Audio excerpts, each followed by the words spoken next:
দেখো বন্ধুরা, আজ আমি রান্না করছি ইলিশ ভাপা।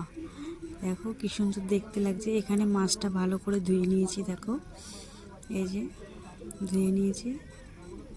এখানে তার জন্য নিয়ে নিয়েছি দেখো হচ্ছে সর্ষে, পোস্ত আর গোটা জিরে।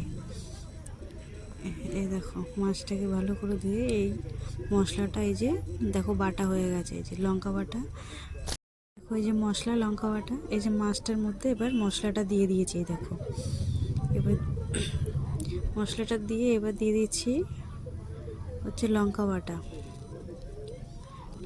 দিয়ে দিয়েছি। এখানে দেখো এখানে দিয়ে দিচ্ছি দেখো হলুদ গুঁড়ো, এই যে হলুদ গুঁড়ো দিয়ে দিয়েছি। এবার স্বাদ মতো লবণ দিয়ে দিয়েছি।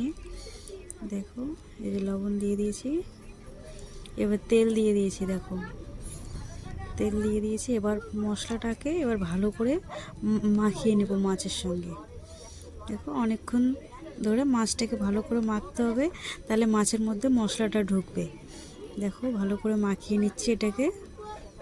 দেখো এই যে মাখছি, এটাকে এখন ভালো করে মাখতে হবে অনেকক্ষণ, তাহলে মশলাটা মাছের মধ্যে ঢুকবে। দেখো যে এখন মেখে নিচ্ছি এটাকে। এখন এটার মধ্যে আমার মাছটা মাখা হয়ে গেছে ভালো মশলা দিয়ে।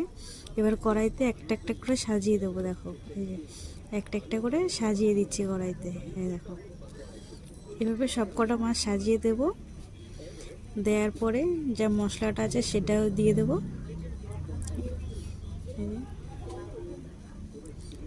মশলাটা দিয়ে দিয়েছি, যা মশলাটা ছিল সেটাও দিয়ে দিয়েছি। দেখো ভালো করে সাজিয়ে দিয়েছি মাছটাকে। এবার একটু জল দিয়ে দেবো, খুব বেশি জল দেবো না, অল্প জলই দেবো। দিয়ে ঢাকা দিয়ে দেবো। এই দেখো জলটা দিয়ে কি সুন্দর। এখন এটাকে ভালো করে জলের সঙ্গে মশলাটা মিশিয়ে দিয়েছি। দেখো এখানে দিয়েছি একটু তেল, একটু কটা কাঁচা লঙ্কা। দেখো আবার ভালো করে নেড়ে দিচ্ছি এটাকে। সব মশলা দেওয়া হয়ে গেছে। এখন এটাকে আমি ঢেকে দেব। দেখো ঢেকে দেওয়ার পরে দেখো এখানে তরকারিটা ফুটছে। দেখো আমার তরকারিটা হয়ে এসছে। এই যে দেখো কি সুন্দর লাগছে দেখতে। দেখো এটা কমপ্লিট হয়ে গেছে, বাবা রেডি হয়ে গেছে। দারুণ লাগছে দেখতে, খেতেও দারুণ লাগবে। তোমরা বাড়িতে একটু চেষ্টা করে দেখবে, সুন্দর দেখতে লাগবে, সুন্দর লাগবে খেতে। দেখো